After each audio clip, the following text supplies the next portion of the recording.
Bismillahirrahmanirrahim. Assalamualaikum warahmatullahi wabarakatuh. Waalaikumsalam warahmatullahi wabarakatuh. Alhamdulillah wa syukrulillah wassalatu wassalamu ala rasulillah Muhammad ibni Abdillah wa ala alihi wa sahbihi wa mawala wala hawla wala quwata illa billah. Amma ba'du fa ya ibadallah, usikum wa nafsi wa iyaya bitaqwallah faqad fazal muttaqun. Faqala Allah ta'ala rabbi a'udzu bika min hamazatis syayatin wa a'udzu bika rabbi ayyahdurun. Shadaqallahul azim. Ukhti fillah yang dimuliakan oleh Allah Subhanahu wa taala, alhamdulillah. Mari sama-sama kita panjatkan puja dan puji syukur terbaik kita kehadirat Allah Subhanahu wa taala. Sholawat teriring salam semoga terlimpah dan tercurah kepada uswah hasanah junjungan kita tercinta Nabi kita Nabi Muhammad sallallahu alaihi wasallam. Sebelum nasihat-nasihat untuk kalian ini Abi sampaikan, mari sama-sama kita mulai dengan melafadzkan nama Allah dengan membaca basmalah bersama-sama. Bismillahirrahmanirrahim. Semoga Allah Subhanahu wa taala membimbing kita semuanya agar selalu istiqomah di jalan Allah dengan dakwah yang kita lakukan. Ukhti fillah yang dimuliakan oleh Allah Subhanahu wa taala, ketahuilah bahwa cita-cita mulia bagi seorang dai misi akhwat Geraha An-Nisa YPM At-Tauhid adalah tercapainya dakwah yang paripurna kepada orang-orang yang kita dakwahi, kepada masyarakat di satu tempat yang kita dakwahi. Apa cita-cita itu? Tidak lain tidak bukan adalah yang disebut dengan izzul Islam wal muslimin, kemuliaan Islam dan kaum muslimin, dan juga li'ila kalimatillah, tegaknya kalimat Allah di bumi yang menjadi tempat kita berbincang ini. Namun itu semua tidak akan berhasil manakala kita tidak pernah mau meluangkan waktu untuk muhasabah. Muhasabah ini menjadi satu hal yang sangat penting bagi kita, untuk mengingatkan diri kita, untuk menjaga akhlak kita agar selalu berada di dalam jalan yang benar, jalan yang lurus, jalan yang diridhoi oleh Allah Subhanahu wa taala. Oleh karenanya, dengarkanlah nasihat-nasihat ini sebelum kalian nanti akan diterjunkan dalam dakwah untuk membina umat kita yang masih memerlukan nasihat-nasihat, yang masih memerlukan dakwah yang akan kita sampaikan nanti. Di dalam Al-Quranul Karim Allah Subhanahu wa taala berfirman dalam surat Al-A'raf ayat yang ke-179, A'udzubillahi minasyaitonirrajim. Bismillahirrahmanirrahim. Walaqad dzara'na li jahannama katsiran minal jinni wal ins. Lahum qulubun la yafqahuna biha wa lahum a'yunun la yubsiruna biha wa lahum adhanun la yasma'una biha. Ulaika kal an'am bal hum adall wa ulaika humul ghafilun. Yang artinya, dan Allah telah menciptakan neraka jahanam. Isi neraka jahanam itu adalah kebanyakan yang menghuni di dalamnya adalah jin dan manusia. Kenapa kebanyakan yang menghuni isi neraka jahanam adalah jin dan manusia? Kata Allah, mereka mempunyai hati tapi hatinya tidak dipakai untuk menerima apa yang menjadi petunjuk-petunjuk Allah. Mereka memiliki mata tapi matanya tidak dipakai untuk melihat kebesaran Allah. Mereka memiliki telinga tapi telinganya tidak dipakai untuk mendengarkan pesan-pesan Allah. Mereka itulah diumpamakan seperti binatang ternak, bahkan lebih rendah dari binatang ternak. Dan mereka itulah orang-orang yang lalai. Tentu kita tidak ingin ayat ini ditujukan buat kita, apalagi buat kalian dai misi akhwat yang sudah dilatih, dikader, dididik, ditarbiyah, dipastikan oleh para murabbiyah kalian untuk taat kepada Allah dan Rasulnya, untuk menjaga kepribadian kalian, untuk menjaga akhlak kalian dalam dakwah. Inilah pentingnya nasihat-nasihat dari guru-guru kalian yang berguna untuk bekal kalian ketika kalian diterjunkan untuk berdakwah di masyarakat. Terlebih seorang dai misi akhwat mengemban dua amanah dakwah yang sama-sama berat. Yang pertama adalah dakwah kepada sesama muslimah di antara kalian. Yang kedua, dakwah kepada orang-orang di luar Islam. Karena Yayasan Pembina Mu'alaf At-Tauhid atau YPM At-Tauhid di Geraha Nisa ini adalah satu lembaga dakwah yang khusus mendedikasikan dirinya untuk berdakwah kristologi. Tentu ini menjadi tanggung jawab yang sangat berat. Maka ketika ayat ini menjadi tadzkirah untuk kalian, maka jadikanlah ini sebagai sebuah pegangan agar diri kalian tidak terjerumus menjadi seperti yang diilustrasikan dalam ayat ini, yaitu seperti binatang ternak. Nauzubillah summa nauzubillah. Kenapa Allah mengumpamakan perilaku buruk manusia itu seperti dengan binatang perumpamanya? Karena manusia yang diberikan akal dengan sempurna oleh Allah, yang seharusnya menjadikan dia berbeda dengan binatang, tetapi bisa jadi satu ketika derajatnya turun, bahkan bukan lagi sama dengan binatang, bahkan lebih rendah dari binatang. Kenapa? Karena perilaku dari binatang-binatang itu tercermin pada keburukan akhlak yang banyak dilakukan oleh manusia, baik itu laki-laki maupun perempuan. Oleh karenanya kalian sebagai seorang akhwat yang diikat dengan janji setia, sumpah setia, baiat kalian agar selalu taat kepada Allah dan Rasulnya, tentu harus menjaga diri kalian ketika berdakwah nanti di tengah-tengah umat. Kita ambil contoh saja, bagaimana kita dengar yang namanya kancil. Kalian tahu kancil? Tahu. Binatang yang namanya kancil ini adalah representasi dari binatang yang digambarkan. Kancil ini adalah suka mencuri. Betul tidak? Betul. Dari mana kita bisa tahu? Karena ada lagunya. Ya. Si kancil ini sungguh tragis nasibnya sebagai binatang, yang menjadikan dia binatang paling apes di antara seluruh binatang yang ada. Kenapa? Karena gara-gara perbuatan buruknya yang suka mencuri ketimun, ya. Kemudian membuat dirinya jadi terhina, jadi turun derajatnya, ya. Bahkan kehinaan si kancil yang diterimanya itu tidak habis turun-temurun. Karena kita tahu lagu si kancil ini, lagu anak-anak ini, kita dengar dari kita masih kecil, bahkan mungkin zaman bapak kita, zaman kakek, nenek kita udah ada lagu ini. Lagunya adalah bunyinya si kancil anak nakal suka mencuri ketimun. Ayo lekas kejar, jangan dikasih ampun. Nah, itulah sebabnya maka di Indonesia kalau udah maling mesti dikejar, digebukin, jangan dikasih ampun. Bawa ke polisi kalau sudah bonyok atau mati kan gitu.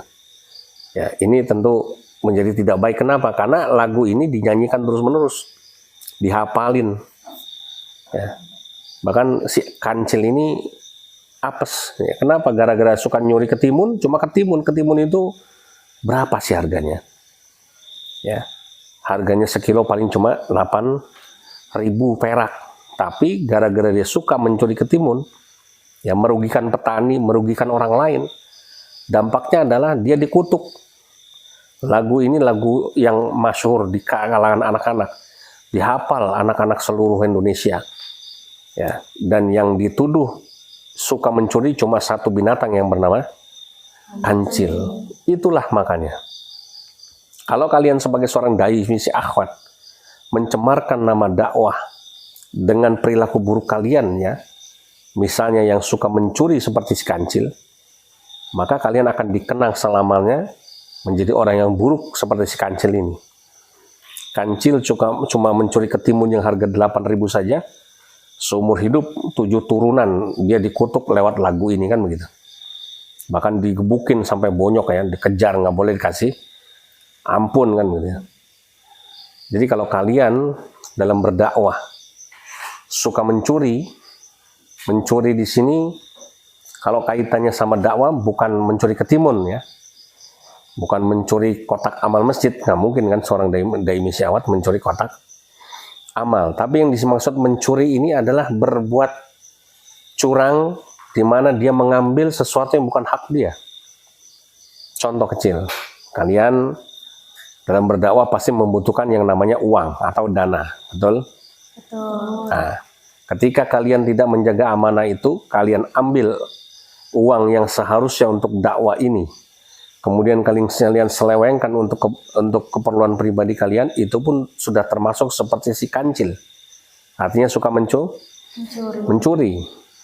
Contoh lain misalnya kaitan dengan dakwah mencuri ini, misalnya kalian mencuri ayat ya, mencuri ayat, kemudian ayat itu seharusnya kalian jelaskan menurut yang hak, namun kalian salah gunakan ayat itu. Kalian pelintir ya, kalian edit seenak kalian, kalian penggal-penggal seenak kalian, kalian kurangi, itu pun termasuk yang disebut dengan mencuri. Maka sebagai seorang dai misi akhwat seharusnya kejujuran. Ya, ini yang menjadi pegangan kalian sebagaimana akhlak dari Nabi kita Muhammad Shallallahu Alaihi Wasallam. Nabi Muhammad memiliki sifat jujur atau yang dikenal dengan sebutan siddiq. Ya, siddiq ini artinya jujur, artinya Nabi Muhammad tidak pernah atau mustahil berbohong. Atau al-amin ya, al-amin ini artinya dapat dipercaya. Jadi kalian harus bisa mendapatkan kepercayaan dari umat. Ketika umat percaya, ketika umat tahu kalian ini adalah orang-orang yang jujur, maka insya Allah dakwah kalian akan mendapatkan keberhasilan. Amin ya Allah ya Rabbal alamin. Contoh yang kedua, bagaimana binatang itu dikaitkan dengan akhlak manusia adalah misalnya kalian tahu yang namanya monyet? Tahu. Ya, monyet ini adalah gambaran binatang yang apa? Tahu? Serakah, betul. Ya, kita lihat monyet kalau dikasih makan pisang, mulutnya sudah penuh, tapi ketika dikasih masih mau ambil lagi. Mulut sudah penuh, tangan kanan masih kosong, dia ambil lagi. Tangan kanan penuh, masih ada tangan kiri, dia pakai tangan kiri, dia ambil lagi. Tidak cukup 1, 2, 3 pisang, 4, 5, 6. Terus kalau dia masih mampu, dia pasti akan ambil itu makanan itu. Walaupun dia tahu nggak mungkin semua dia makan. Nah, ini adalah contoh kalau manusia mengikuti keserakahannya, ketamakannya, maka diumpamakan seperti monyet, betul ya. Kita ada contoh cerita ya, di mana si monyet ini dengan keserakahannya akhirnya dia kemudian menjadi binatang yang terhina juga seperti si kancil. Satu ketika si monyet yang sedang ada di atas pohon, sedang istirahat, tidak sengaja melihat si kucing ya sedang ada di tumpukan pasir. Ya, kebetulan si monyet ini hanya melihat si kucing ya yang sedang menggali menutup lubang ya, menutup lubang yang ada di pasir. Ditutup rapat-rapat sama si kucing ini, kemudian kucing sambil tengok kanan tengok kiri. Si monyet yang tidak melihat adegan sebelumnya, otak serakahnya langsung ya, mengisyaratkan wah ini jangan-jangan si kucing sedang menyembunyikan apa kira-kira? Harta karun. Harta karun mungkin, emas, intan, berlian ya, sehingga dia menyendiri di tempat yang sepi, nggak ada orang, kemudian dia menutup lubang gitu ya, sambil tengok kanan tengok kiri. Si monyet yang serakah ini menunggu momen yang pas. Nanti kalau si kucing sudah pergi, saya mau turun, saya mau datang ke lubang itu dan akan gali, akan saya ambil emasnya itu. Itu niat si monyet, biar saya jadi jadi binatang yang kaya. Akhirnya betul nggak lama kemudian si kucing meninggalkan lokasi tempat dia menutup lubang yang ada di pasir. Si monyet turun dengan penuh semangat, dengan penuh ya keserakahan, rasa tamak. Akhirnya kemudian dia mendekati lubang itu dan dia langsung menggali lubang itu.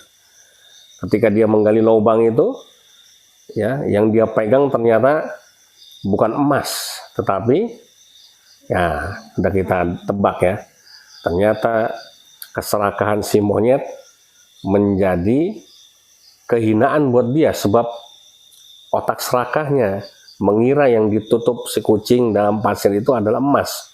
Padahal ternyata yang ditutup si kucing itu adalah kotorannya si kucing sendiri. Akhirnya si monyet yang serakah kebauan, tangannya kotor ya, dan lain sebagainya. Nah, inilah ruginya orang yang serakah. Sebagai seorang dai misi akhwat, kalian jangan punya perilaku seperti si monyet yang serakah ini.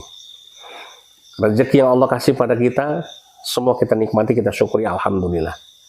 Jangan serakah, iri dengan rezeki orang lain. Jangan serakah, jangan iri, jangan dengki, jangan tamak. Itu intinya. Begitu juga misalnya contoh lain. Jangan kalian jadi binatang seperti babi misalnya. Babi ini gambaran binatang yang apa? Rakus. Rakus, betul. Kalau jadi manusia yang rakus, semua mau dimakan, ya, semuanya mau diambil, mau dilahap sama dia. Inilah gambaran manusia seperti babi hidupnya. Kalian lihat ya, babi kalau di penjagalan atau penangkaran itu, mau dikasih makan seberapapun, kotor sekalipun, jorok sekalipun, dia nggak ambil pusing. Yang penting dia bisa makan ya, apapun dia makan. Nah, pastikanlah sebagai dai misi akhwat, kalian hanya makan makanan yang halal dan thayyib. Yang halal, ya, yang bersih, yang baik. Artinya apa? Kalian dapatkan makanan itu dengan cara yang halal uangnya. Kalian makan makan makanan yang dari uang yang halal, maka insya Allah berkah dari Allah akan kalian terima. Akan tetapi yang apabila yang masuk ke dalam perut kalian adalah dari harta-harta yang diharamkan oleh Allah Subhanahu wa taala, yang kotor, ya, yang tidak benar, yang didapatkan dari hasil menipu, dari hasil membohongi orang lain, dari hasil menindas orang lain, menzalimi orang lain, maka yang akan kalian makan ini adalah makanan yang justru ya akan menggambarkan, membuat kalian seperti seekor babi tadi ya, yang serakah. Nauzubillah summa naudzubillah. Jangan sampai kalian seperti ini. Begitu juga contoh terakhir misalnya, janganlah kalian seperti kura-kura misalnya.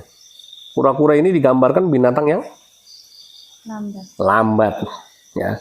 Dalam berdakwah kalian harus gerak cepat ya. Kalian harus lari sekencang-kencangnya dari apa? Lari dari dakwah apa lari menuju ridhonya Allah? Menuju ridhonya Allah. Nah, lari menuju ridhonya Allah. Artinya apa? Kalau di satu tempat di situ ada ridhonya Allah, kalian harus lari sekencang-kencangnya, kejar ridho itu.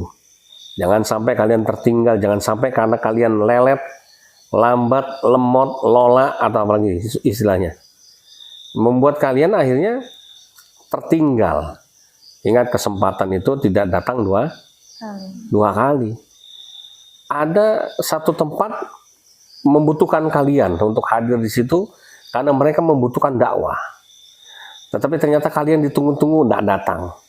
Alasan nggak punya bensin, ya. Kemudian mensyaratkan materi tertentu. Kalau mau ngundang saya ceramah, saya harus dijemput dengan mobil yang bagus. Kalau mau jemput nggak boleh pakai mobil Avanza Xenia, harus pakai yang Alphard misalnya. Kalau mau jemput saya itu, kalau mengundang ceramah saya itu, bisarohnya atau kafalahnya atau amplopnya itu minimal sekian puluh juta. Ya. Kemudian kalau harus bermalam di satu tempat, ya karena agenda dakwahnya padat, saya maunya tidur di hotel. Hotel pun nggak mau hotel yang melati, nggak mau hotel bintang 1, minimal bintang 3 misalnya ya. Kalau mau naik pesawat saya harus dibelikan tiket pesawat yang kelas bisnis misalnya gitu ya. Kalau naik kereta harus minimal yang eksekutif misalnya gitu ya. Nah ini contoh-contoh yang tidak baik ya. Kalau kalian masih seperti itu, sama seperti kura-kura, gerak kalian lambat karena kalian hanya mensyaratkan tertentu. Kura-kura itu kenapa di atasnya ada punggung ya, sehingga dia jalannya berat karena di batok itu bukan ringan beratnya. Batok itu berat sehingga makanya kura-kura kenapa jalannya lambat, karena beban hidup yang dia pikul terlalu berat ya. Padahal Allah sudah berfirman, la yukallifullahu nafsan illa wus'aha. Dan Allah tidak akan membebani ya satu beban pada pundak kalian, pada diri kalian melebihi kapasitasnya. Ya, jadi kura-kura ini merasa hebat tadinya awalnya, sehingga dia merasa siap memikul tempurung ya yang begitu berat itu. Maka ketika Allah kasih tempurung itu di tubuhnya, ya ternyata dia melambat jalannya. Sebab apa? Sebab dia harus memikul berat dari tempurung itu. Maka kita tidak boleh membebani diri kita ini dengan sesuatu yang melebihi kapasitas kita, karena Allah saja tidak membebani kita melebihi kapasitas itu. Ya. Maka dalam berdakwah penting. Kalau memang kita ini diperlukan, gerak cepat. Jangan mikir lama-lama. Nggak punya bensin, cari hutang bensin kan gitu. Nggak punya naik motor nggak ada, naik sepeda. Nggak bisa sepeda, jalan kaki kan gitu. Jalan kaki nggak bisa, kursi roda didorong gitu ya. Ya harus begitu jalan demi dakwah. Jangan cengeng. Ya, jangan sok kuat, jangan sok hebat. Akhirnya memperlambat gerak dakwah kalian. Ya, jadi itu gambaran 4 saja. Bagaimana kita disuruh mengambil hikmah, mengambil pelajaran ibrohnya dari yang namanya binatang. Agar apa? Agar kita tidak menjadi seperti itu, terhina. Nah, oleh karenanya selamat menjalankan tugas dakwah yang diamanahkan. Semoga semakin banyak orang-orang di luar sana yang mendapatkan hidayah, mendapatkan kebahagiaan, mendapatkan keberuntungan, mendapatkan sukacita yang begitu besar karena dakwah yang kalian sampaikan kepada mereka. Ingat-ingatlah nasihat ini. Semoga Allah Subhanahu wa taala senantiasa membimbing kalian, menjaga kalian sampai betul-betul apa yang kalian sampaikan itu adalah betul-betul yang hak. Al-haqqu mir rabbik fala takunanna minal mumtarin. Kebenaran itu adalah miliknya Allah Subhanahu wa taala, dan kesalahan itu sumbernya pasti dari manusia, dari kita sendiri. Baik, itu saja yang bisa Abi sampaikan nasihat untuk kalian para dai misi akhwat Geraha Nisa YPM At-Tauhid. Mudah-mudahan Allah Subhanahu wa taala memberikan ridhonya, memberikan kesuksesan atas usaha dakwah yang dilakukan oleh Geraha Nisa YPM At-Tauhid melalui kalian para dai misi akhwat. Baik, itu saja yang bisa Abi sampaikan. Walafu minkum. Kita tutup dengan membaca doa penutup majelis. Subhanakallahumma wa bihamdika asyhadu an la ilaha illa anta astaghfiruka wa atubu ilaik. Wabillahi taufiq wal hidayah. Wassalamualaikum warahmatullahi wabarakatuh. Waalaikumsalam warahmatullahi wabarakatuh.